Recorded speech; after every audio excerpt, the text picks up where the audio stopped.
So, my name is Stacy Renee. I'm a mindset coach, a life on life's terms coach because life is life. So, again, I want to thank you all for being here. I want to thank you all who have subscribed to this channel. It's growing. This is a nice community, and I'm so grateful for you all. I love your input. I thank you so much for those of you who share here, and everything. So we've been talking about this week. If you're new to this channel, what I do is I create a weekly topic and we talk about that throughout the week. We break it down and discuss it, and people join at all different times. So I do two morning ones on Sunday and Wednesday. I do 9 a.m. Central Standard Time. And then on Monday and Friday night, I do evening ones at 7 p.m. Central Standard Time. So I'm on here four times a week for at least an hour. So I appreciate you being here, however long you can stay. And thanks again for subscribing to this channel. And if you feel like this information would be helpful to someone else, I hope that you'll feel free to share. So we're talking about understanding codependency today. Next week our topic is going to be the ACEs test and addiction recovery because that is my specialty. Is I specialize in addiction recovery, codependency, and grief. So they're kind of interconnected, and if you don't claim to have that in your own life, maybe it's not in you, but you certainly are you have or dealt with somebody who's addicted. Addiction isn't just drugs and alcohol. Those are diseases, as is obesity. So I work with people with food addiction. And whether it's genetic or it's social, sometimes that's where we pick up in codependency, the use of things outside of ourselves to help us cope, because we are meant to be unified. We're meant to be in community. So I'm grateful for you being here in this community. So I'm going to start talking about codependency. And as always, we'll break this down. I'm going to look at your comments. So I have my notes here so that I can respond to your comments. So thanks again for being here. So we've been discussing codependency this week, and we will summarize what is codependency and what isn't codependency. And and how and why people dismiss it and don't understand what it is and how it may be affecting their lives. And definitely, hello, Mogul Gee. I'm good. How are you? And how it can be affecting their lives and definitely their self esteem. I don't know. What do you want to ask? Okay. And talking on topics and making this a safe environment. I'm not on here for dating, Mogul Gee. This isn't a dating site. I get on here because I want to help somebody else. I set my intention every morning.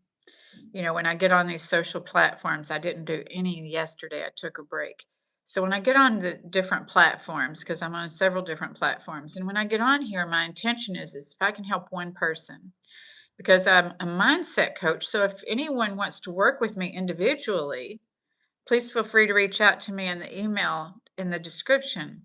But I'm not on here to date, and I'm not on here to get married, and I'm not on here to talk about my age, and I'm not on here to talk about politics or religion. We do talk about spirituality to a degree, because I go really deep in the talks, but not about religion, because there's so many different people here. I want to respect your beliefs, and I want other people's beliefs to be respected too.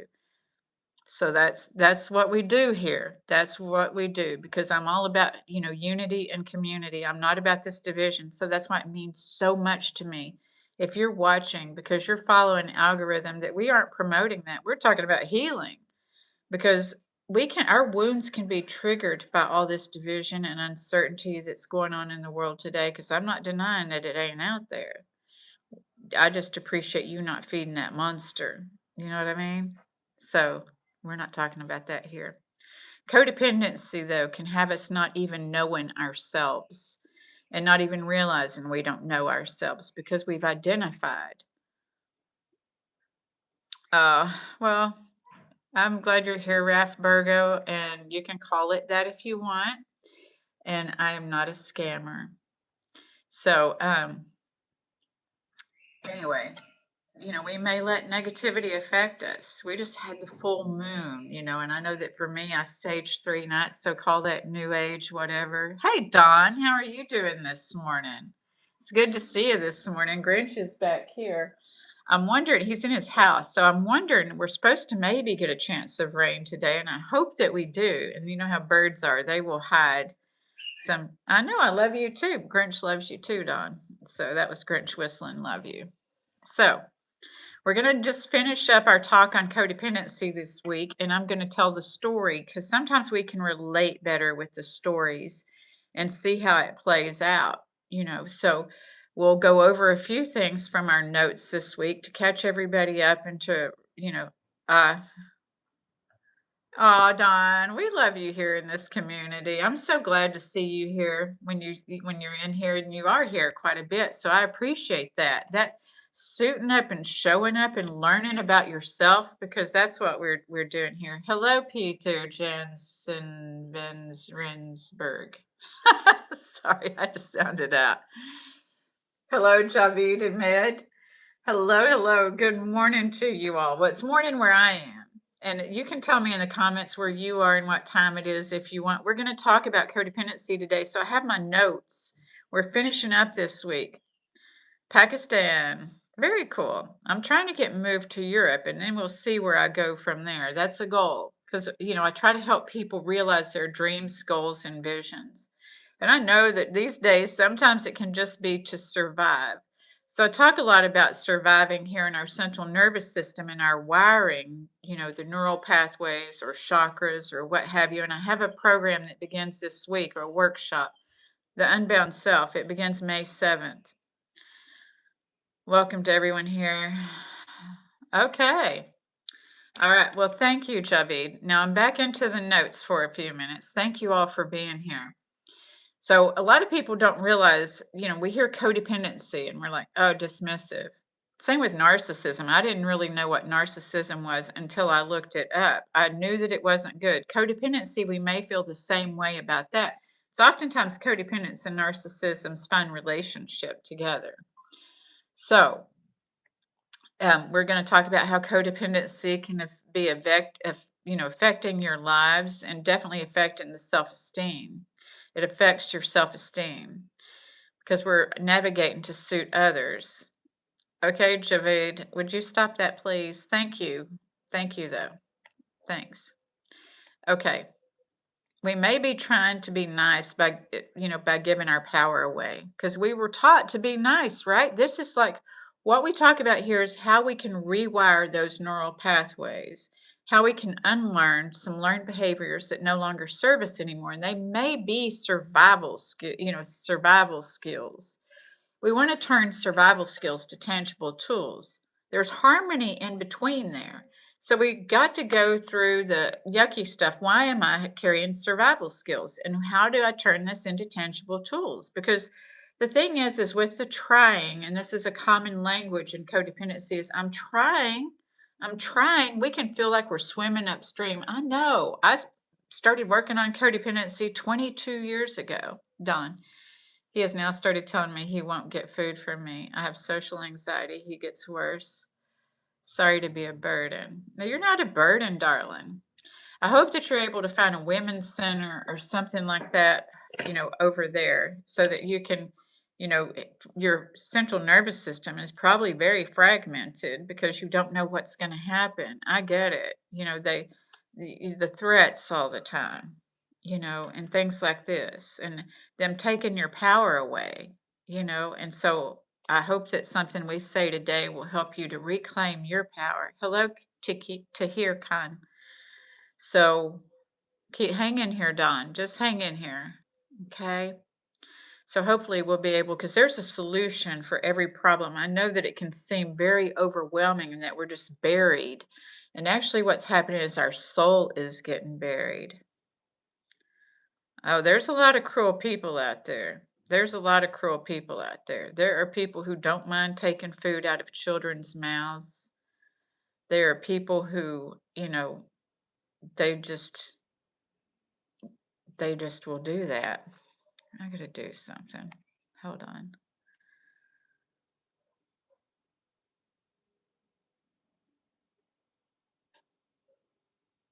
Okay. All right. Sorry about that. I was getting too distracted with this. Too distracted. And for those of you who are here, that you're here because you want to learn, because that's what I had to do is I had to learn to learn. I didn't like feeling stupid, and that's the way I felt when I depended on somebody else. And that's the power that they took over me, was that I had thought in the beginning of a relationship that they were just perfect, that they were the one, right? And then somehow that perfection and being the one, and I know you're going to relate to the story, Don. So hang in here because I relate with the story, and I know you will too. That's what he's done. Yeah, he will take your power away. This is why codependence and narcissist go well together. Is the codependent is seeking validation, approval, love. Hey, my love. Good morning. Greetings to you.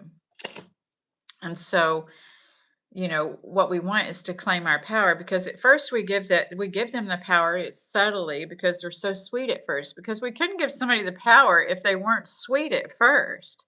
This is called the love bombing and the romance stage, and what they're doing is that they're deeply wounded and fractured too, is they're mirroring your strengths, your goodness is what they're doing. So that's why it seems like, oh, we get along so well in the beginning, and then later, as couples do, we become dissatisfied sometimes when we didn't take time to get to know each other, that we just thought that this person might rescue us. And maybe we didn't set our mind thinking they're going to rescue us. But I know for me, when I did my inventory, those fairy tales where the prince comes along and rescues you, I know that I bought in. And I had hoped that someday somebody would. And I did. And it was a narcissist, And so I don't like to throw that around because I have had narcissistic traits in my addiction. So next week we'll talk about, and those narcissistic traits come also from survival skills. So we may be trying to be nice by giving our power away. We may be going to extremes while second guessing ourselves and saying yes when we don't even know, amongst other things, right? So I shared with you that I had my own discovery through codependency of, hi, Bobby Brooks, of what I learned. And so what I learned was what is my business, God's business, or your source's business, and someone else's business. I have my own relationship with my source. That's why I don't allow religion here, because I think that's an individual type thing. And two, that not everything is about me. That's what I had to learn. Is not everything is about me, because the way somebody behaved, I thought it had everything to do with me. If somebody didn't speak, I thought, oh, I did something wrong.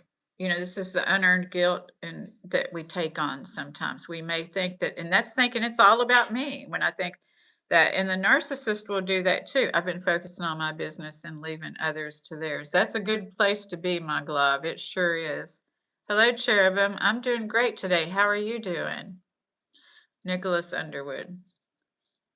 All right. It's good to see you this morning, Nicholas. Thank you so much, Cherubim. What is this channel about? This channel is really about healing.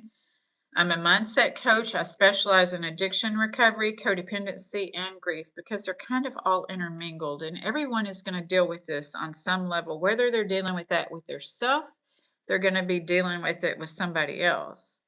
And, I promote unity and community here. So I want to thank everybody who is here, because you've chosen to be here and you're following an algorithm that's not divisive, because there's certainly plenty out there that are divisive. And so that's not what this is about. This is about how we can heal and how we can feel comfortable in our own skin from within. So thank you for asking, Cherubim. King Debug, it's good to see you. Thank you. I'm doing good. How are you? We don't ask. Okay, let me set some guidelines here, like I just said. Right, Dawn? Is we don't talk about my age on here, by all means. That is not what this channel is about. We don't talk about religion on here. You can be spiritual, you can share your experience, but you cannot condemn anybody else's experience. Okay?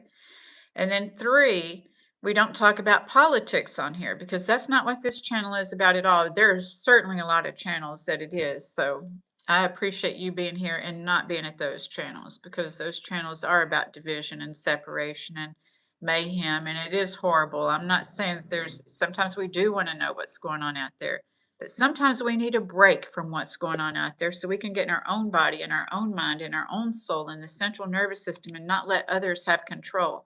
So that's what this is about this morning. Is a lot of us don't realize the control that we give other people through codependency. You see, I didn't want to claim that for myself either. When people called me codependent or suggested that I was a doormat in codependency, I knew I was a doormat. I knew that I was a doormat because I could feel that being walked on. I could feel that. Now, codependency was strange.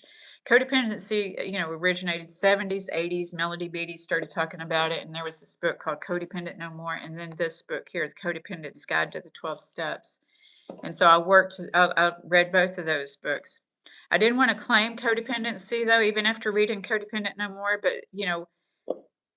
everything is continuing and progressive. My codependency got more continuing and progressive because we're all evolving every day. And it's like, what are we going to choose to feed? So again, thank you for being here and feeding this algorithm, because I want you to be in your own mind, body, and soul in a time when the world, codependency can be developed through your original family. It can be developed through school, peers, partners. It can be developed through even media.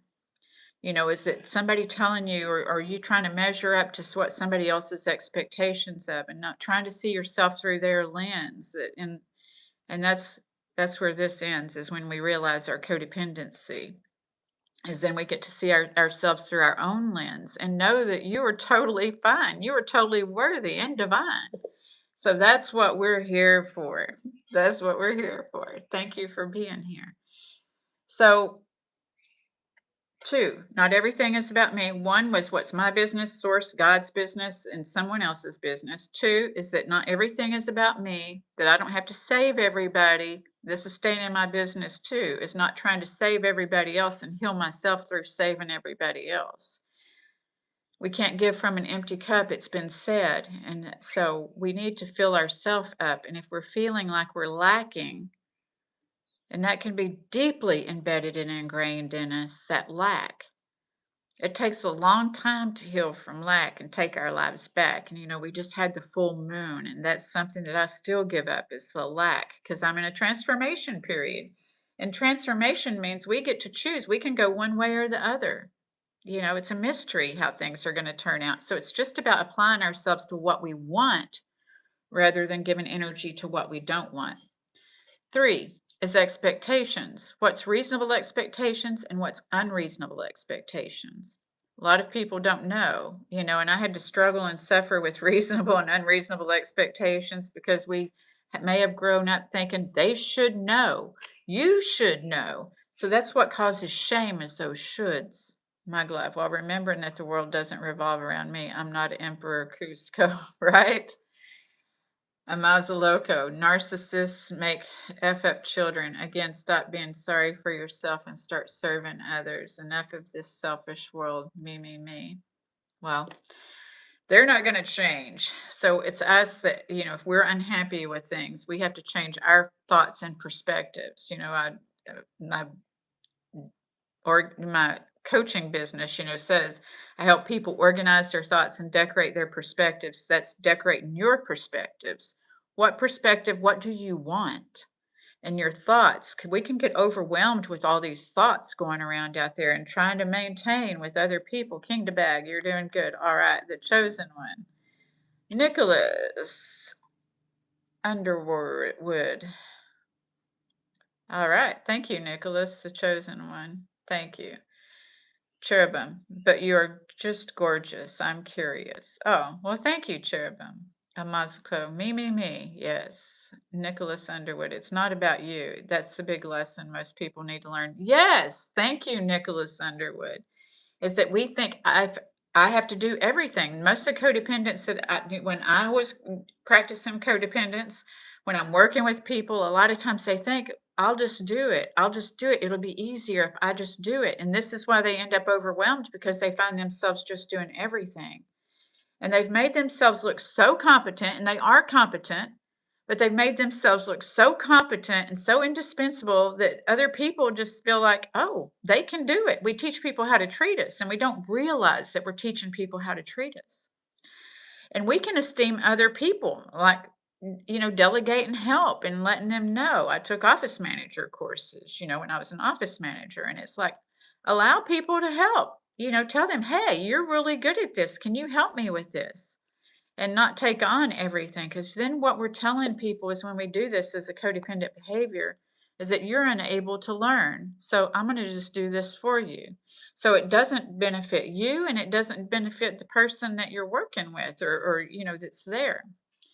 So here's the thing is expectations, reasonable and unreasonable. Expectations, as my friend Peggy Sue says, is an appointment for disappointment, because that's where we're disappointed. And that's what I finally had to learn because my sponsor kept telling me in CODA, she kept saying, Stacy, you had an expectation. Every time I would be disappointed and gruntled and all of this, she would be like, you had an expectation. And I'd be like, yeah, so, is what I thought. And then I read this book by Byron Katie, Loving What Is, and I realized, oh, this is what an expectation is and does. There's reasonable and unreasonable. If I haven't stated what I wanted, needed, and desired, and I didn't in my codependency because I didn't feel worthy.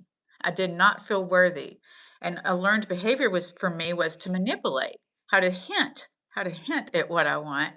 And then, some people don't take those subtle hints. So when they didn't take the hint, that only made the self-worth seem more intense. It intensified that low self-worth. It proving it to myself is okay, you aren't worthy. But I had to learn that if I want something, I have to say it. And why do we not say it? When you're not feeling worthy, what are we? Because we don't want other people to feel how we felt before. Because we know what rejection feels like.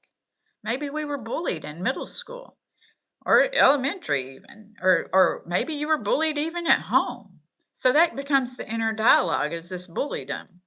And so we don't feel worthy. We don't feel like we deserve something.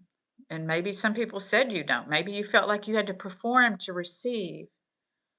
And I'm not saying that we don't have jobs to do in this world. I'm just saying that sometimes we learned when we don't feel worthy to overperform, to overgive while we have a problem receiving. See, because then there's the other side of when people do receive, when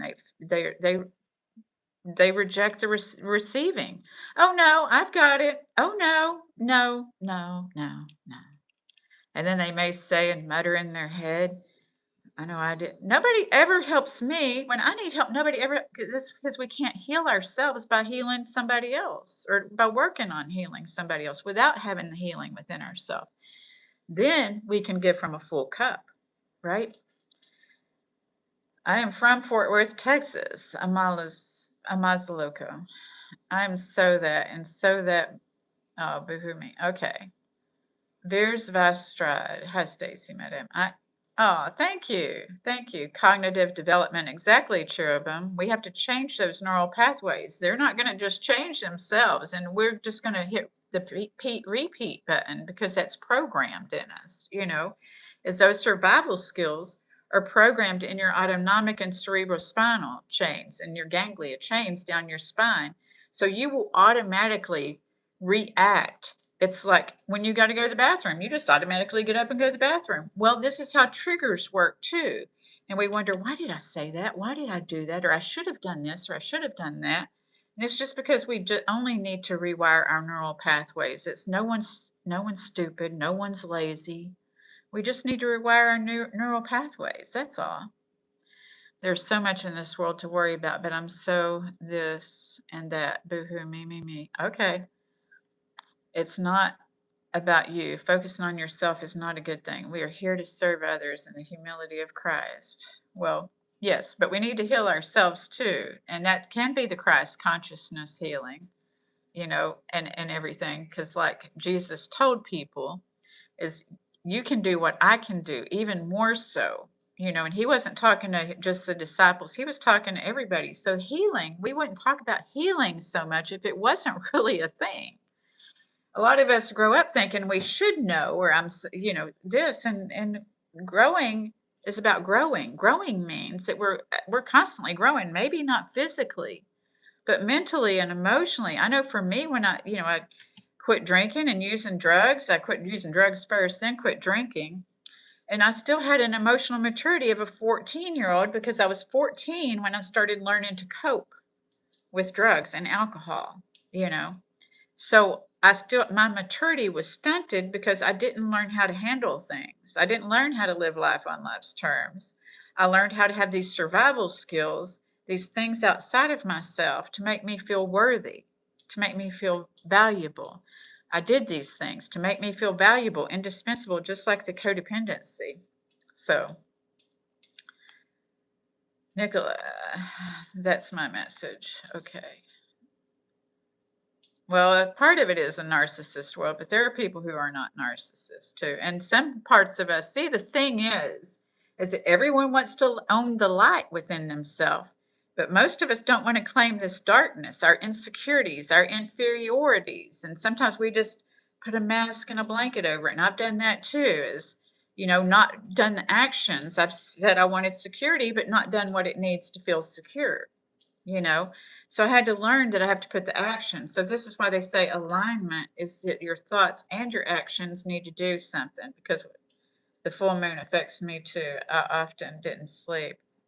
I've been sleeping, but I'd been going out there saging because I'm still myself, is it as long as we're alive, we're going to have human experiences. And some of them are going to be pleasant and some of them aren't. And it's not about just calling somebody, judging somebody else. I don't believe in that because God didn't put me here to judge. My God didn't put me here to judge somebody. I do have discernment. I know that my energy and other people's energy may not match each other, but it doesn't mean that they're a bad person. See, some of us grew up thinking somebody's a bad person if they don't agree with us, if they don't like us, and that makes them a bad person. Not everybody has to like us. Our own kids don't even have to like us, not when they're grown. I mean, you know. So, because if we're trying to heal our kids, like heal our friends, these are going to be temporary relationships. These are not going to be long relationships because we're going to nurture them and do everything for them to not feel these pains. Like with our kids, they may resent us for trying to heal them from our pain because that pain is not theirs. That pain's not their pain. But we may try to, and I know I'm guilty. My love, my advice, find people that support you in your goals. If you're unable to find such people, proceed. Absolutely, my love. Yes. Hold on. Let me pin that. There you go. See, I learned how to pin stuff. Nicholas, read my comment. Why are you afraid to say Jesus? I'm not afraid to say Jesus. Why do you say I'm afraid to say Jesus? Just because I don't have the dialogue you want me to have? See, this is what I'm talking about here, is that I am not promoting any kind of Christianity, any kind of other religion, because there's too many people here. And I respect all people's beliefs, and I respect yours, and I like Jesus. I don't have a problem with Jesus. I have a problem with people pushing their belief systems on people. That's what I have a problem with. Nicholas, but not about you. If you want to preach or be preached at, there's church open today. By not about you, I mean that we are not here to serve others. We are here to serve ourselves. We're here to serve both. You can't give from an empty cup, Nicholas. Because if you're still not going to feel like enough if you're always serving others. I've done that. That, at least for me. Now, some people may get that if you've lived totally pure life, but most of us are humans. And as humans, what I try to let people know is you're going to make mistakes. I'm going to make mistakes. I am not going to live a perfect life, although I'm not going to harm others, right? If you're over me, I'm not going to do your job. Right, Robin? Yeah, because they will. People will do that. Absolutely. You can build other people up and they'll tear you down. They will keep you where they feel comfortable.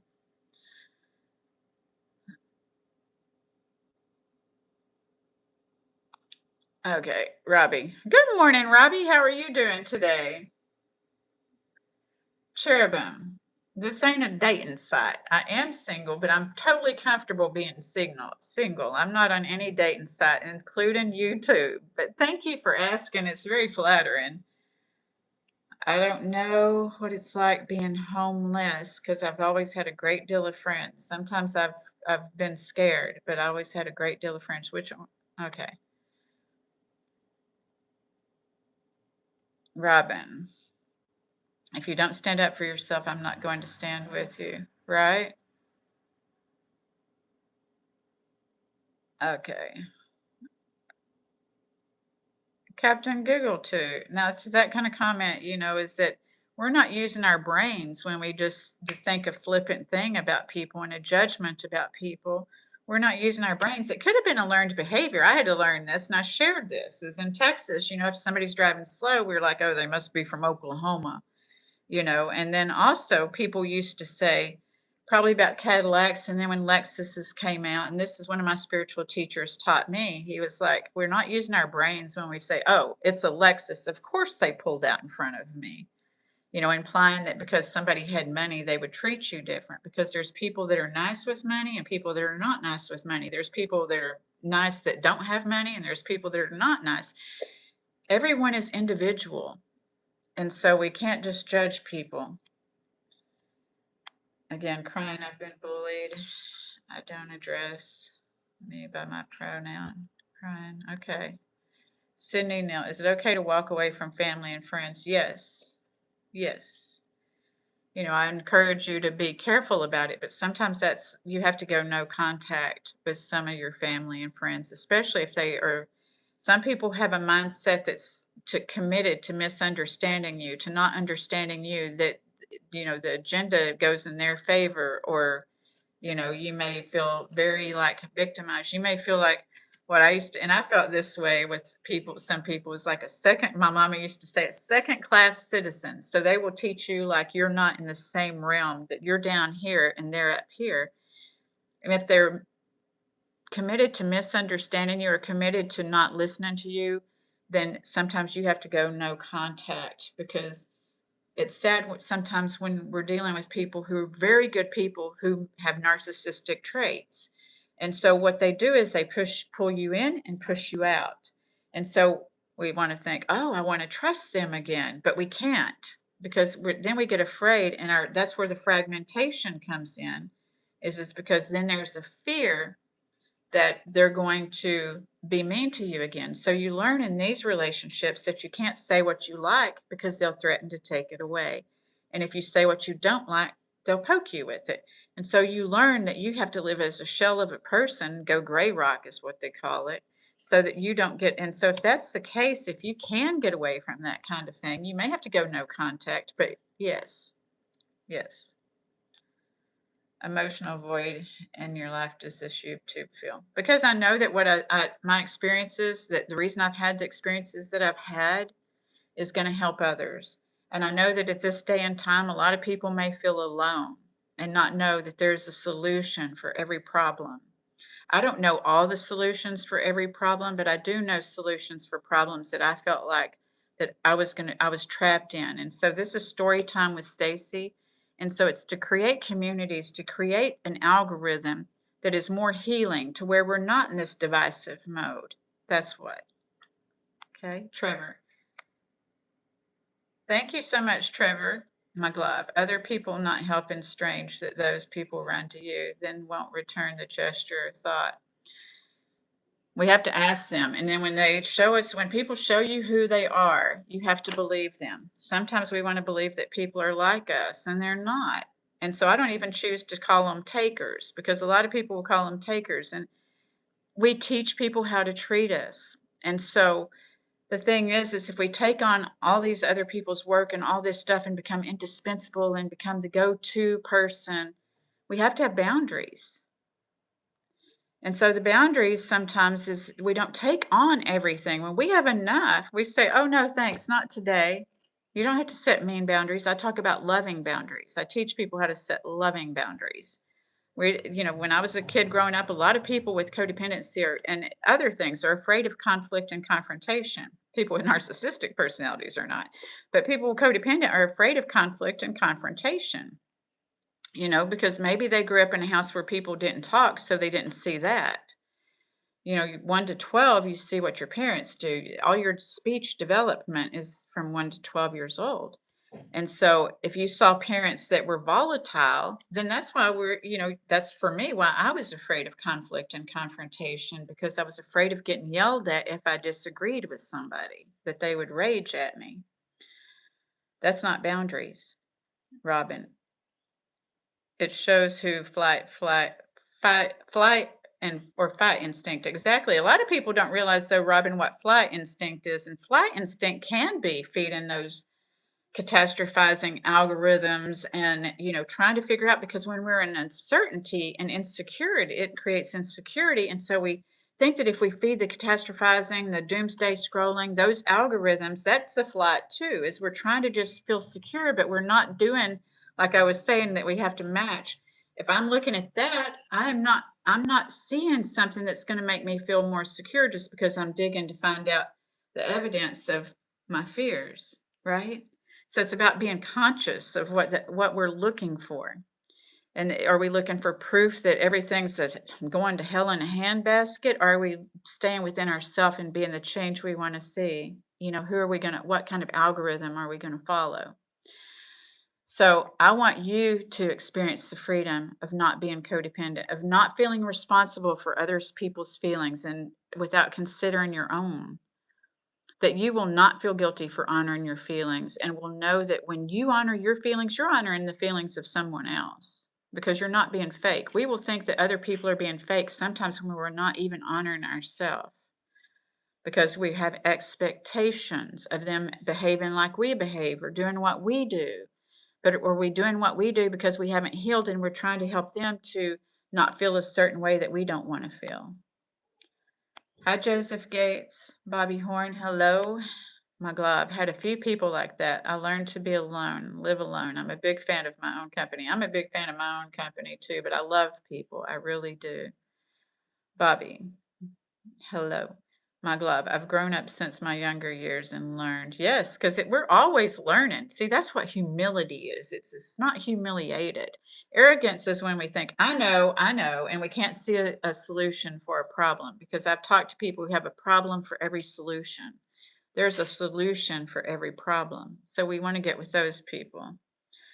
So, never understood why former alcoholics or druggies think that they can advise others. Well, Robin, then you probably aren't on the right channel, honey. So, everyone can advise somebody if they've done some work. Robbie Mellon, hello. Yes, make you valuable by serving and love for others. Yes. Okay. Life is a dance. You learn as you go. Absolutely. A man loves Jesus. I know this. I know this. Jesus loves God and God loves you. My glove. Hello, Don. You can't understand or fully get something unless you need through it yourself. Yeah, till you go through it yourself. Absolutely. Yes, people do try to force their beliefs on others. Manchester. Okay. I don't know about all that. Nicholas Underwood. Okay.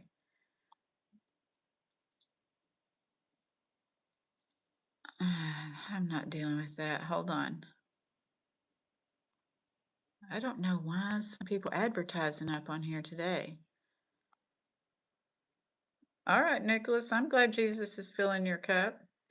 My glove, people who push stuff on others are a joy to have around. You're right, being sarcastic. I get it. We do learn from our mistakes. Thank you, Robin. Ami loves Jesus. Everybody gets to have their own relationship with their source. I mean, loves Jesus. And, if they want to have a relationship with Jesus, by all means. But we are dealing with people with many different countries here, many belief systems, and we're not forcing belief systems on people. I love me some Jesus. I think Jesus is cool. But I'm not making people trying to force my belief system. Yes, we do respect all religions. Okay, thank you. All right, let's see if I can get to. Oh, okay, Mazliko. Thank you for being here this morning. Hello, Bobby Bundles, Robbie. Life really is like a box of chocolate at times. It really is. We don't know what we're going to get. Dutch Vanderland. Thank you. Aruniswald, I will pray for you. I pray for everybody. Dutch Vanderland. Thank you for being so honest. I never knew how narcissistic I was until I looked in the mirror and changed. And see, that's what I mean by a lot of us don't want to own the dark side of ourselves. And I'm proud of you for doing that because in my addiction, when I was in my addiction, I was narcissistic, even a little bit in my codependency, because where narcissism and codependency are, have is that it's all about me. With a narcissist, it's all about me, and with a codependent, it's all about me. So it's it's where it has that commonality. And so in my codependency, when I think it's all about me too, and I get in my pity party, because as a codependent, when I got in my pity party, because things didn't turn out the way I wanted it to, it just didn't. And so there was an inner child in me, that emotional immaturity. See, we all have, if we're in addict, we may have emotional immaturity. All narcissists have emotional immaturity, but not all emotionally immature people have narcissism. But we can have the traits. We can have the traits mirroring each other. So yes, we can work on that when we learn it's not all about me. That, because narcissistic people will tell you that you should know this, you should know that, and they will prey on that, and they'll have you second guessing yourself. And so we do that to ourselves sometimes, even if we grew up with a narcissistic person. So changing that neural pathway, you know. All right, Kevin, I'm not responding to that. Black World, why some people are sore losers? They see losing, even in a silly game, is life threatening. I know, right? I know. Their central nervous system, though, is what's whacked, is they're defensive. And we talked about defensiveness next week. I encourage you to go back and see those videos because that we get to see that's just defensiveness. All right. Hello, Irunas Wall. Live and learn from it. Exactly, Dutch Vanderland. Saint Raphael, BPD. There's a difference between narcissism and BPD, though. BPD is a chemical imbalance. Narcissism is a learned behavior. Arun is wild. First man, please. Okay, whatever. I think you probably need to go away, but we'll see if you can. This is a channel to help people. We're not on here to break anybody down, not me or anybody else. Thank you, Amazaleko. None.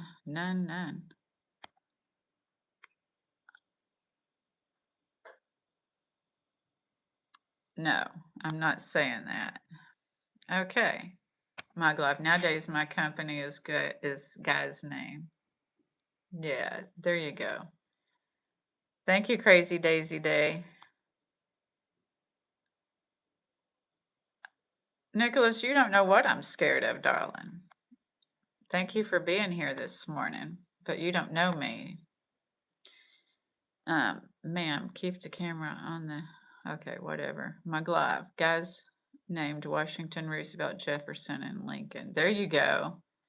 There you go. Talk about the same thing every. All right, Jean Plup Top. I've never seen you in my live stream. You know what? I'm done with you. There we go. All right. I'm trying to stay focused here.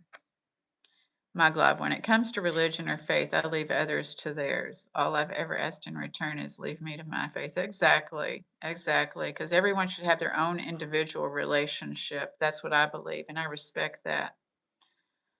That's right, Days. We don't need others to validate our existence. Okay. See, this is why we don't talk about religion here. There are so many belief systems, and I recognize that. They can be very caring, often to a fault. It's hard, it's hard. We all have our it. Sometimes there's bipolar, sometimes there's addiction. I'm an addict. I'm still an addict, even though I haven't used in 28 years, almost 29 next month. But it doesn't mean that I can't ever put myself on this rung to where I think, oh, I've got it. I get to be humble and continue to learn things that feed my soul instead of burying my soul. That's what I try to get on here and help people understand is we can feed our soul and not bury our soul. So thank you. All right. Robbie, it must be a full moon, Stacy. I know, right? So thank you all for being here. All right. I'm trying to. All right. What we're talking about today is codependency. If I skip your comment, I'm not trying to be rude. I'm just talking about a particular topic today. Frank, yes, sometimes people are jealous of you. Don, you have to go through something you really know to know. Yes, you do have to go through something to know how it feels. Thank you, John London. Jundon, is it London? John London. Okay. So this is the thing. Why we're here today is I want you to know and experience the freedom once again of not being codependent, of not feeling responsible for other people's feelings without considering your own, that you will not feel guilty for honoring your feelings and will know that when you honor your feelings, you honor the feelings of others. And to see yourself through your own eyes and accept yourself through getting to know yourself. And most of all, to love yourself and know who and what is and is not compatible with you and be able to discern and let go without judgment. I have not. I'm going to write it down, Days Chain. Robert Sapolsky. Maybe today. I don't get on the internet as much on the weekends. So maybe today, I mean, not for, I can research some people. Thank you. All right. All right. Yes. Those books are on everything.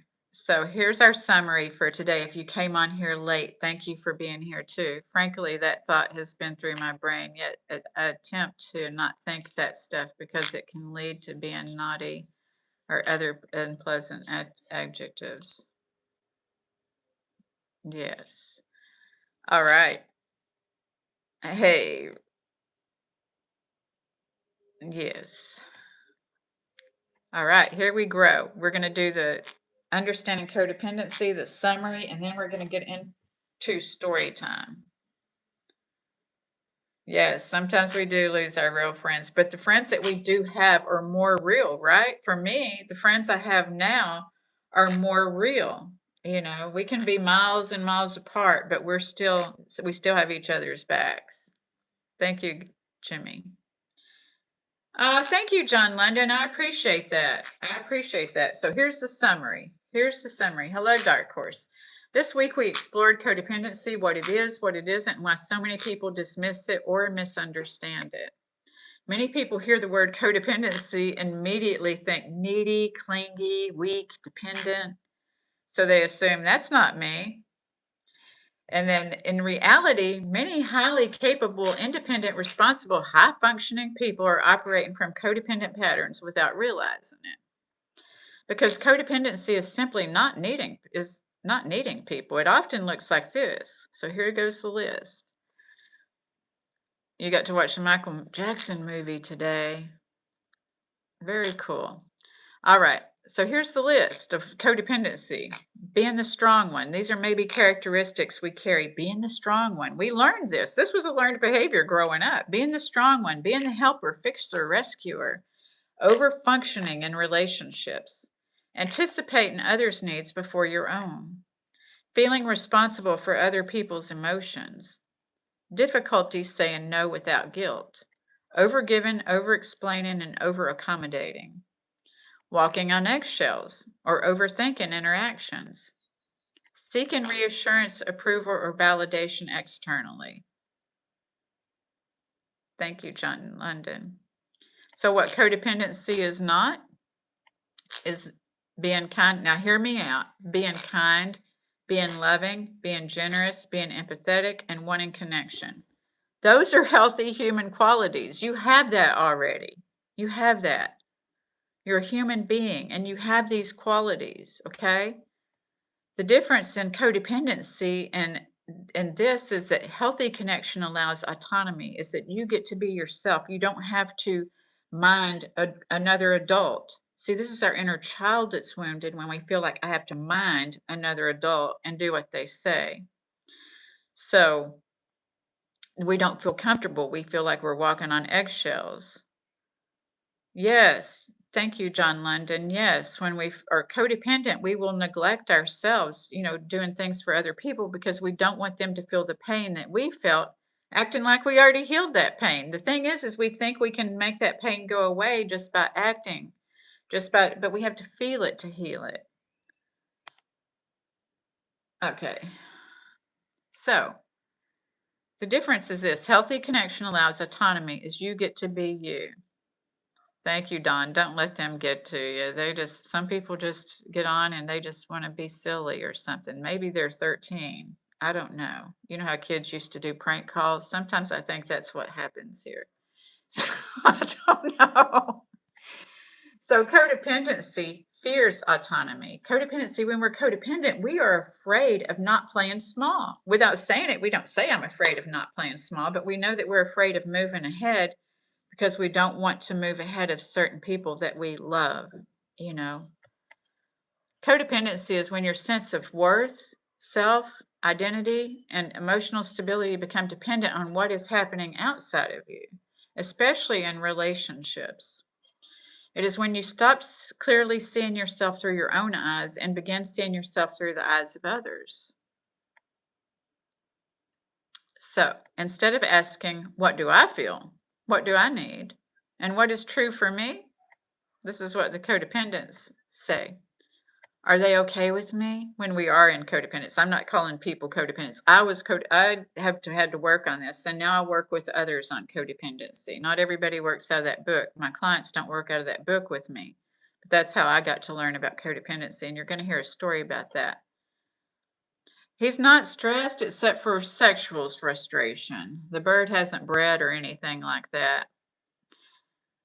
I know. He has a lot of stimulation and things. I got him all kinds of things for his cage. He hangs out with me all day. He roams freely all day, and everyone who meets it comes here and knows this bird is spoiled. It's just a bad habit he picked up. He's got an addiction. So I got to get the bird some hormones. Hello, Amarjeet Yadav. Thank you for asking, though, John London. You begin asking, when we're codependent, this may be the dialogue is, are they okay with me? Sometimes we over apologize. Did I do something wrong? We just assume we must have done something wrong if they're not speaking to us or if they're in a bad mood, right? What do I need to maintain this connection? What do I need to do to maintain this connection? So that's when we start that over giving and over apologizing and over all of this, and we give people our power by doing that. Addictions can be utilized in one's favor. Yes. I know still, even though I haven't picked up any alcohol, drugs, or, and misused food, but I still know every day I have that addictive tendency, just like, in me. Addiction is a disease, as is obesity. And it helps me to keep me moderated. Thank you, Robbie. He is fine. So owning my addictions and the character defects that went with my addictions was very helpful for me to learn to know myself. Mugglove, you're addicted to food? I work with many people who are addicted to food. Food is one of the hardest addictions, and then pills are an addiction too, because those are just people learn with food. In grieving, what do people do? They bring food. So you eat when you're sad to celebrate. What happens? We eat food. And so it's so hard. But so when we learn to eat food for nutrition, and most of the people that I work with or that, I have in my life, that they, we work on that. We support each other. I know of support groups, for you if you have an addiction to food and you want to change your lifestyle, where they encourage each other to exercise. There's non-scaled victories once we learn the food addiction.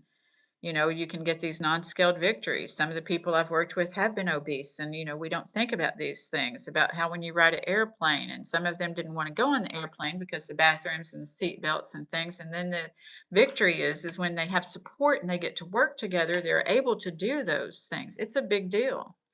to be able to do that and to create a new whole lifestyle. And that's what I get on here is to try to help people understand you can create a whole new lifestyle. We don't have to stay stuck. I know that sometimes it seems like there's a problem for every problem and they just keep stacking up. And I'm here, trying to help us to understand and learn to know and grow ourselves. You had a lot of jealousy from so-called friends that can cause a lot of damage. I did, and I also participated. I had jealousy was one of my character defects. So, yes, I had to turn my jealousy to admiration because I learned how to be jealous. And so that's probably a learned behavior for them because I was jealous too. And then I had to learn because it would hurt my heart to be jealous. Sometimes I was jealous of people that I loved, and it hurt my heart to be jealous. It really did. It made me feel yucky. It made me feel bad. And so I had to learn admiration is on the other end of jealousy. See, when we haven't learned something yet, and this is what I try to help with on here, is to open our minds to learn it, that you're never too old and it's never too late, that you can learn that on the other end of jealousy is admiration. How do we harmonize ourselves? We need a world of harmony now. So I hope that this has been helpful for y'all. We're almost to the story, okay? All right. This is how we begin by, the codependent says, are they okay with me? Did I do something wrong? What do I need to do to keep this connection? At the root of codependency, it's often built on fear, control, lack of trust. You might have grown up in an environment that wasn't even trusting. So your central nervous system is regulated and geared to look for things to be wrong. And you will call it intuition. I know I did. And I work with many people who think, I just intuitively know that someone's going to screw me over. And there will be people that screw you over. But we can't be living in a life of fear of being screwed over because we're lending way too much energy to that because most people will not. But there are some that will. So it's about learning to trust our own emotions rather than the central nervous system always trying to be prepared for it, right? So we heal the central nervous system. So at the end of story time, we do breathing, which gives us regulation and regeneration because sometimes all these thoughts and fears can weigh heavy on our mind, our body, and our soul. How are we coping with them? So I had to learn different coping skills. So that's what I try to help y'all learn is that there's different coping skills. So at its root, codependency is often built on fear, control, lack of trust, conditional love. Sometimes you had to perform to be loved, right? You had to act a certain way. Unmet emotional needs, family roles and dysfunction, cultural, religious, or relational conditioning. This is another reason we don't talk about religion on here is sometimes religions have used control and people don't even know who they are. I'm not saying all of them do because just like I said earlier, that people who have money, a lot of them are nice and some of them are not. People who don't have money, a lot of them are nice and some of them are not. It's about learning to use our own minds and let us controlling our minds and not letting our minds control us with the doom and the fear. Many people learned at an early age that it did not feel safe to fully be themselves, feel what they feel, need what they need, have boundaries, and disappoint others. A lot of times our parents were not intentional that we didn't get to learn that. When we had to let somebody play with our brand new toy, I know today when I get a brand new toy, I don't want to let anybody play with it. But see, this compromises us already. And we didn't think about it. And our parents certainly didn't have the resources we have today. But this is how we get programmed. They say we don't value our things after that, right? Then we start giving things away and borrowing other people's stuff. And then they're like, you don't value these things. So we get all these mixed messages. But it's our job as adults to rewire, to reprogram what doesn't serve us because our parents did the best they could with what they knew. And we did the best we could with what we knew. So we don't should on ourselves and shame ourselves anymore. What happened is when these things happened, is that we learned to adapt, to be liked. Not everybody has to like us. It's okay.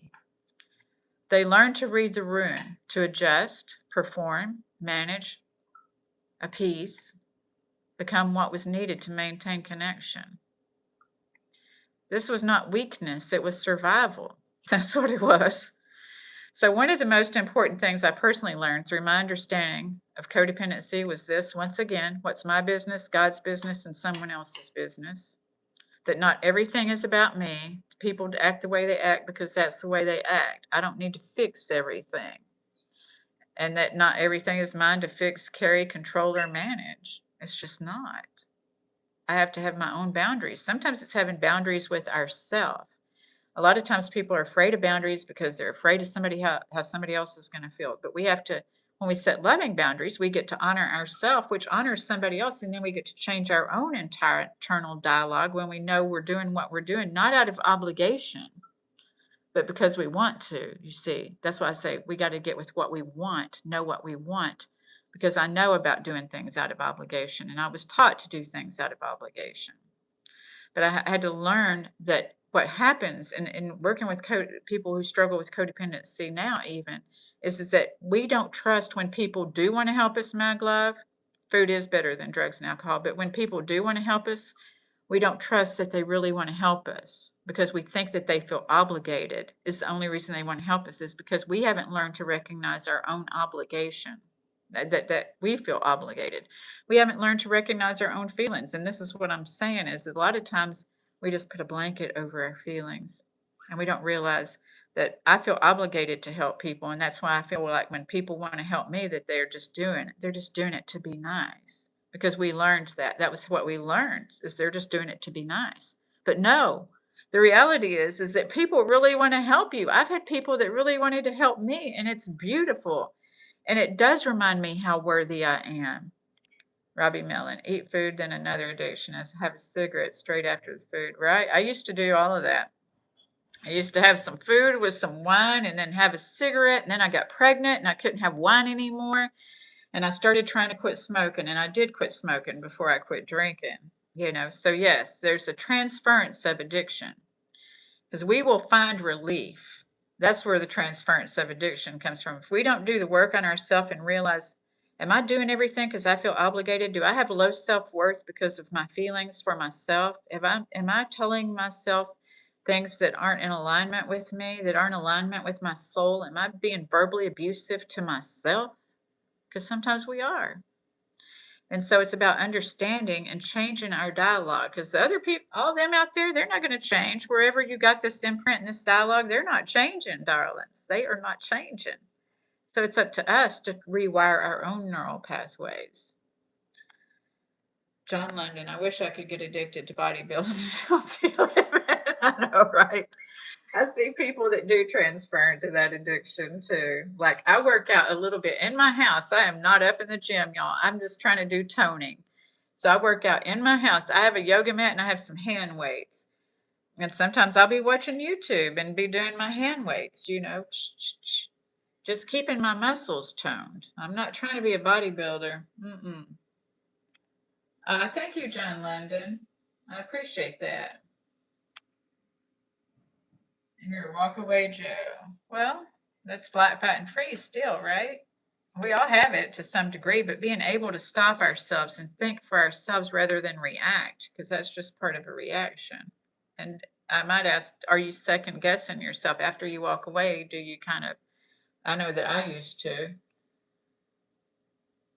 All right, Angela, that's good for you. That's not going to work for me. When does admiration turn to jealousy? I don't think it, I think that jealousy is a learned behavior, because when we were children born here, we did admire things. We were like curious and in admiration. So I think it's more that we have to be conscious, because it's not just going to do it on its own, Naranja. It's not just going to do it on its own. It's something that we make a conscious decision to do.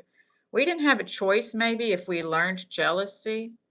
If we had a jealous parent, we didn't have a choice. We just learned it by watching them. Sometimes you might have been carried along to stalk, because that's one of the attributes of jealous behavior, right? Is that people tend to stalk people when they're jealous. They don't trust them.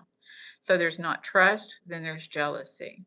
When we learn self-trust, we're not as jealous anymore. We learn that admiration, because when we learn to admire ourselves, even if you're just admiring yourself or what you've grown through, then you're going to learn what admiration is. Jealousy is not going to feel good. Jealousy don't feel good. So it's like, what do I want? Going back to that, what do I want? So that's what we do. That's what we learned. That's what my therapist coach kept asking me over and over. I would go to sessions. She'd be like, "What do you want?" And then when I told her if my actions didn't measure up to what I wanted, and this is why it's good to have a coach, then they can call you out because they're only telling you from love. They don't have a horse in the race or whatever, pony in the race or whatever they say. They don't care about that. They just care about your highest good. And you can't, I've said on a post, that we can't save our ass and our face at the same time. So this is where we have to realize I'm doing this because I feel obligated. How do I not do this because I feel obligated? I'm jealous because I have envy and I really don't like the way that this feels. Why am I jealous? Because half the time when we look at our jealousy, we really don't want what the other person has or what they are. We want maybe to have the attention. If we didn't get attention as a child, that's for me, and I did get attention as a child. I'm not saying that I didn't get attention, but maybe I wanted attention for my intellect or my being interesting because I know at one time I was jealous and sitting at a table with other women at the table, and I would feel like I'm not as interesting as her, and that would be my whole focus. And it didn't feel good. That's verbal abuse, kind of. It's mental abuse to myself. I had to tell myself sometimes I hurt my own feelings with my thoughts. And nobody ever says those words. And that's what I learned in my codependency because when I was making up stories, that's a big common thing in codependency too, is making up stories about finding that proof that people don't like you or don't care for you, finding proof. Because that's what we're looking for, because that's why we created this safety around us to where we just sit alone and eat or drink or do whatever we do. We create that felt safe for us. But see, when we get to feel comfortable in our own skin from within, then we're not looking for safety anymore. We're not trying to perform for safety anymore.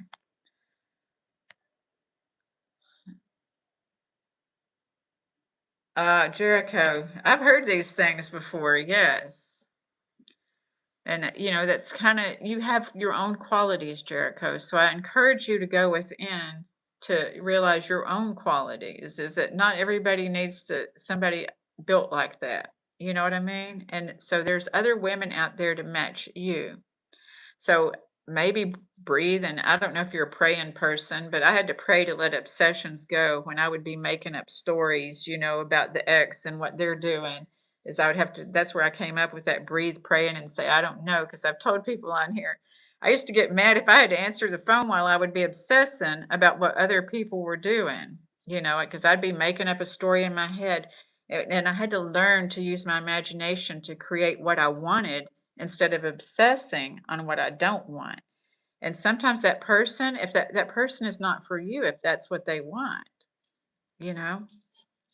So learning to own my own power, that I have my own powers. I am interesting. I am, but I had to learn how to claim that, and I had to feel the pain of the jealousy and be like, I don't like feeling jealous. What do I want? And I know for ourselves, do we want other people to feel jealous of us, or do we want people to admire and inspire us? And if I want that, I have to be that, right? So, well, that's too bad. Okay, Angela, Dawn. She once said to me after all that I had done for you, because she used to put some food on the table when she was cooking, which I appreciated, but she made me feel guilty. I think that caused codependency for me. I think probably the way that we grow up creates that more so. But what happens is that we are energy. People do have a certain energy. And so sometimes when people can tell that you know, we sometimes can be even over appreciative, and then that may cause us to overgive. So it's just this defensiveness also that we talked about last week. I don't know why people do what they do. And see, that's when I'm talking about my business, God's business, and somebody else's business. I have to realize I cannot get in somebody else's head. Made you feel guilty. I know. But it's about, were you guilty? See, in codependency, we start learning to stand in our power. And if we're not guilty, not claiming that for ourselves. I love to see y'all support each other, Muglav and John London. Yekatera. Hi from the UK. Hello, Yekaterina. If nobody has told you today, you are amazing and you are enough. Keep shining, lovely. Well, thank you, darling. Naranja, religion is a mastermind group, the same as a business mastermind. Okay. My love, London, try martial arts gym. That's my recommendation, at least. Yes, that's what I did when I quit drinking. Is I did go to AA. I did. But I also started taking karate because I didn't know if AA was going to do it for me because I didn't like people, right? I didn't like people. Can y'all believe there was a time in my life I didn't like people? I was afraid of people was really what it was. So I would say I don't, but I was afraid of people. I was afraid of being judged by people because I think most of us as human beings are afraid of being judged. So we got to quit judging people when that's a fear. Isn't that weird that we do that? But we do that. It's their humanness, that's all. And accepting our own humanness helps us to accept other humans. And I had to learn this. So definitely learning to look myself in that mirror in martial arts was very helpful and to learn to focus on me. See, because at first in martial arts, I was thinking, oh, they're going to be looking at me when I'm trying to learn this kata or I'm trying to learn this move or I'm trying to learn this kick. And I had to learn they are not looking at you, Stacy Renee. They're looking at themselves in that mirror. Shut up with yourself. All right, Don. Sometimes the more money people have, the meaner they can be. I don't agree with that, Don, because I have had some very nice, generous people with money, but it's that a learned behavior. See, this is what I'm saying is, was that imprinted from your mom? Because my mom used to say, you know, because she and my dad, she used to say when we were little kids that they didn't have money. So I'm still healing the lack mentality, and I'm not blaming my mom for that because it was taught to my mom. So the thing is though, that she used to say this, and I heard my brother say it one time. I'm like, come on now, because our parents fought the whole 20 years they were married, except for 5 years where they went to church. And my mom still wasn't happy with my dad. My dad didn't use or drink or anything for 5 years while he was in church. So the thing was that my mom used to say, when we didn't have any money, we got along a lot better because, of course, when dad got sober, we were able to get more money. We were able to get a better house. We were able to do these other things. And so, but my mom still wasn't happy with him. And that was her. That was her deal. That didn't have nothing to do with the money. That's what I learned when I grew up and I matured, is it didn't have anything to do with her and the money. But she still said it. And then my baby brother said it. He goes, when we don't have money, seems like we get along better. I'm like, that's bullshit.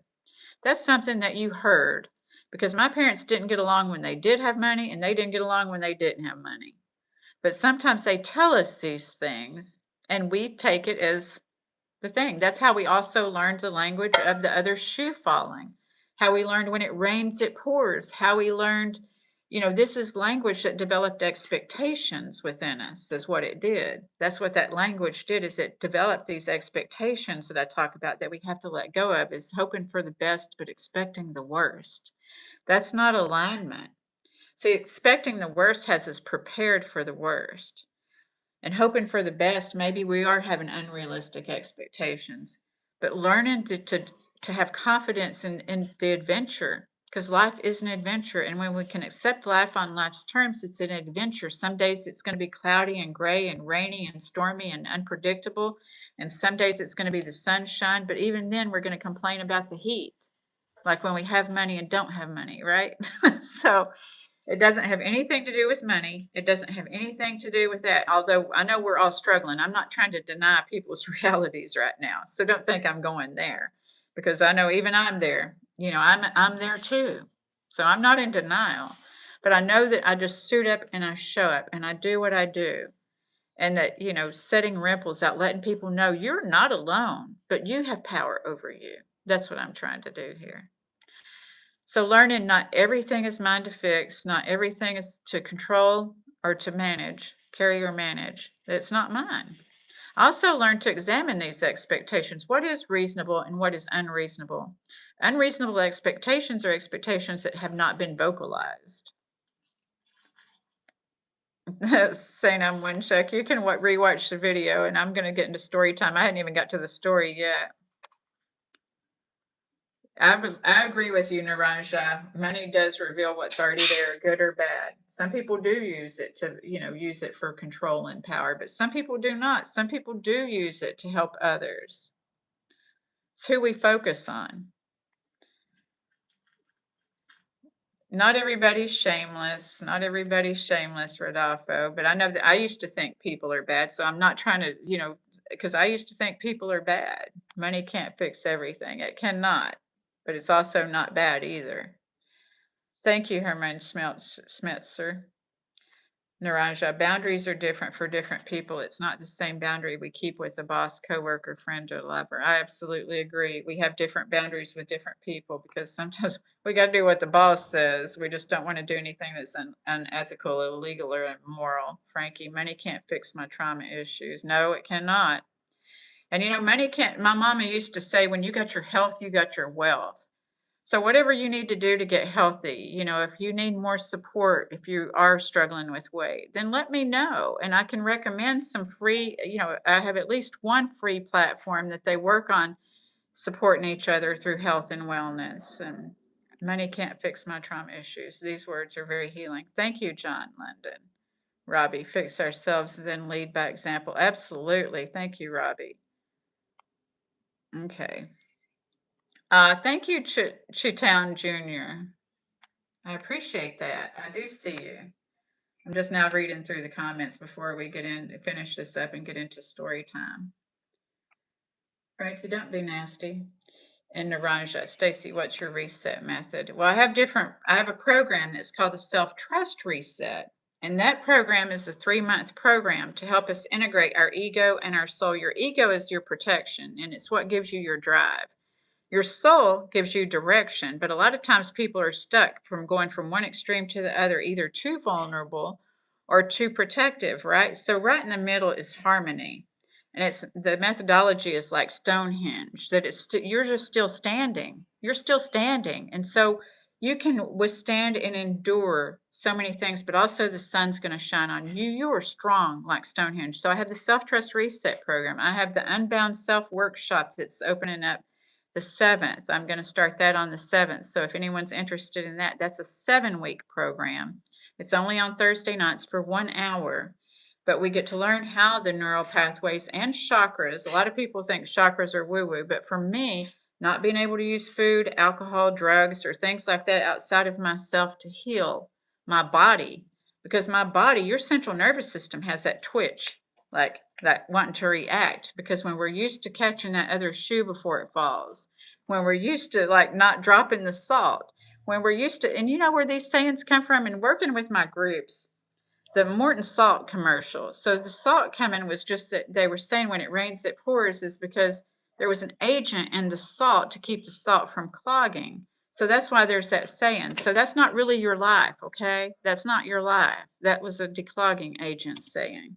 And then when the other shoe falls, it was because in New York, those were the first stacked apartments. And so the neighbor used to come home from work in the stacked apartment and he'd take one shoe off and then the other one. And so if you're the person taking your shoe off, that's not all bad. Change your expectations. That's the way that it is when we realize and everything. And so, and if the worst thing that happens to you all day is hearing 2 shoes fall on the ceiling, it's not a bad day.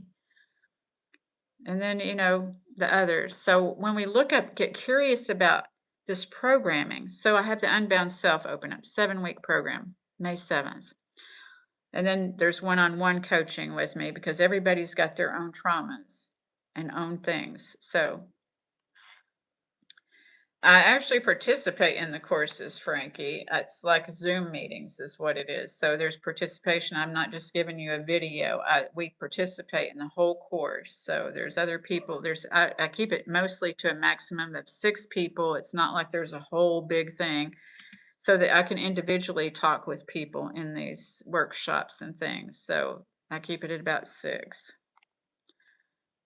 Yogas and hand weights do you wonders. It's very good for you. Yeah, it's hard to kick all of those things. So that's the transference of addiction oftentimes. Thank you, Rodolfo. John London, you do look really fit and pretty. Thank you very much. I do. I stay toned. And I'm conscious of what's going on in my body, my mind, and my soul, and I navigate towards that. Now, I'm not saying I'm perfect. I am not perfect. I'm a human being. So sometimes my thoughts get whack for a minute, and then I have to pull my thoughts back from the whack. So it's like envy versus jealousy. What's the difference? So jealousy is just, it's just that we see somebody who has something that we want, and envy is kind of the same thing. And that's a very good question. I'll have to talk about that one of these days. But I think that jealousy comes first and then envy. But it could be one of these things like the chicken and the egg, because I think first off, we feel the feeling of jealousy and then the feeling of envy, because then we have to think about what they want. Sometimes people make up stories. My glove had to leave. Okay, my glove, have a great day. Naranja, what does your therapist say about you? I went to therapy for 16 years, and I think she says great things about me. She encouraged me to do this, my therapist coach. Hi, Lori Wolf. Robbie, have a great day, my glove. Your therapist was a commie. Okay. I don't want you or desire you, but you look like you took good care of yourself. Thank you, Tony. Naranja, labeling myself, I'm bad and everyone else better is my poison. Oh no, you're not. We're all bad and we're all good, because everything's good until it's not, and it's bad until it's not. I hope you're not overperforming to prove that you're not bad, because I've done that too. My dad used to tell me, oh, you're selfish and self-centered. I was 14 years old. I was too young to know that all 14-year-olds are selfish and self-centered. Most all of them are, and I didn't appear that way because I made it a point not to appear that way. I would give my stuff away trying to prove, but see, that's when I'm talking about intention and motivation. See, I was trying to prove that I wasn't selfish and self-centered by giving things away, but that didn't heal me.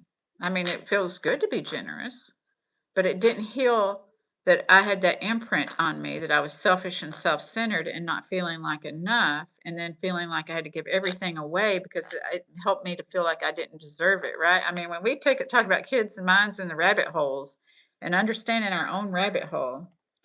Well, Chase, thank you very much. You have a great day, darling. Frankie, thank you very much.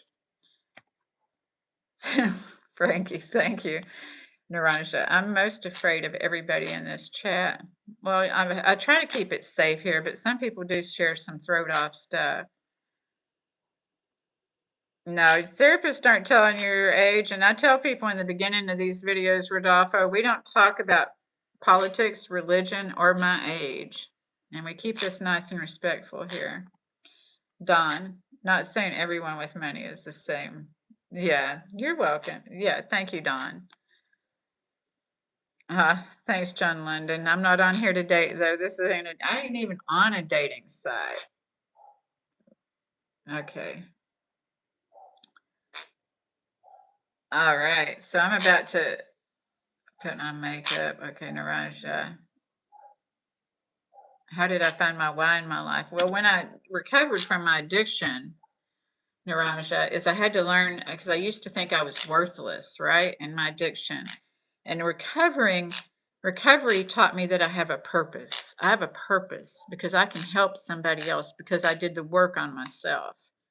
So I can talk to people that, without that therapy license, because I have an experience license, experience certification. So that's why I found my why, because I know the value of finding my why. I know the value of the freedom.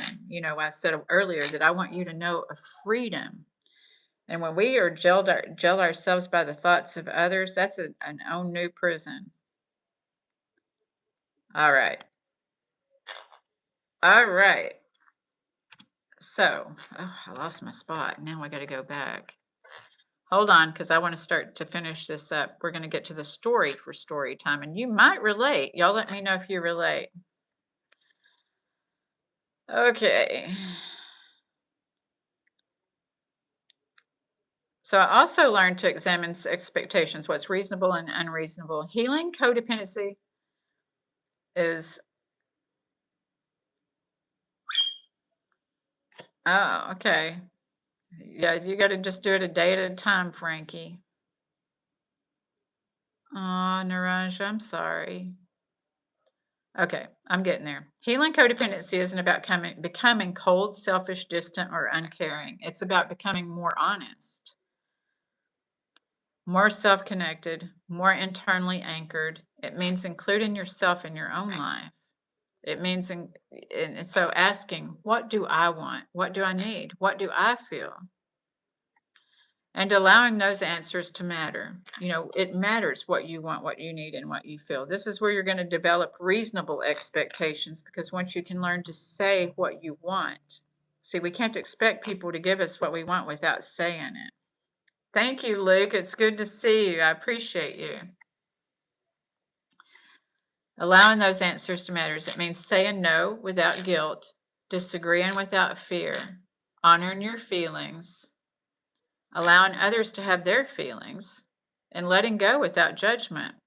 Seeing yourself through your own lens and not others' lens of approval. So when you honor your own feelings, you also honor the feelings of others. You stop making yourself responsible for everyone else while abandoning yourself.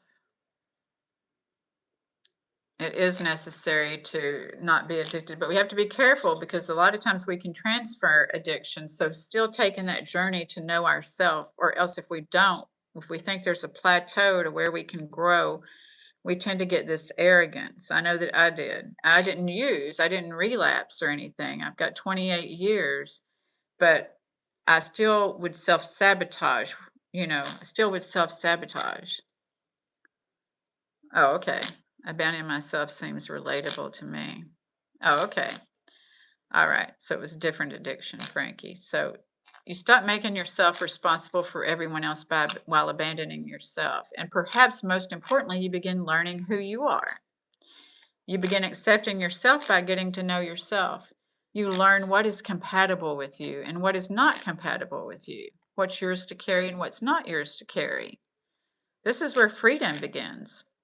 Freedom from chronic guilt, self-abandonment, external validation dependency, emotional over-responsibility, and freedom to love yourself, trust yourself, choose yourself, and recognize yourself. Because codependency isn't who you are.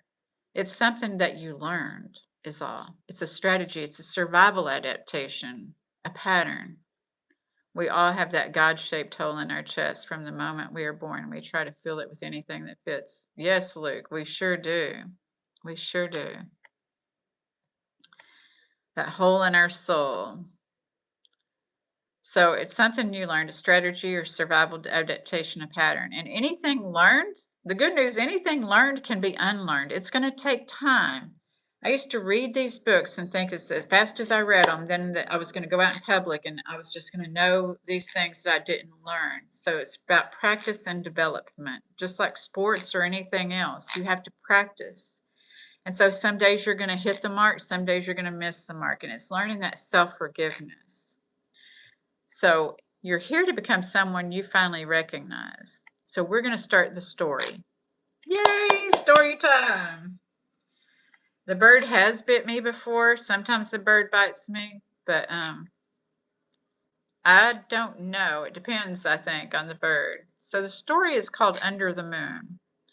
So before we start the story, let's take 3 deep breaths in and out. Not my usual breathing at the end. We'll breathe again at the end, but this I want you to relax and listen, because sometimes we can be so. Okay, thank you. So just take a deep breath in. It is story time. Under the moon. Here we go. So let's let it go. Let the breath go. Breathe in. Relaxing. And let it go. The bird loves breathing. Breathe in. Let it go. Right. Breathe out. Thank you. So listen up. This is 2 people. So one's a guy's perspective and one's a girl's perspective. So if you don't hear your perspective, then just hang in here, okay? Because there's so many people in here. I like people to have the different perspectives. All right, so under the moon was full that night, wide and luminous, hanging low enough to feel personal. Elena sat alone on the back steps of her apartment, knees pulled to her chest, wrapped in a sweater, even though the air was warm. Her hands were clasped so hard around her her knuckles and hands were clasped so hard around her knees that they had gone pale. Her knuckles had. She looked up at the moon as though it were an old witness to all the versions of herself that she had tried to become. Please, she whispered into the night, I just want peace. Not a bigger house, not a better relationship, not more validation, just peace. Peace from the constant second guessing, from the way her mind replayed every conversation like evidence in a trial. Did I say too much? Did I upset him? Should I have stayed home? Why do I feel guilty all the time? Yes, peace. Even when nothing was wrong, something inside her always felt wrong. Elena spent most of her life with the quiet belief that she wasn't enough.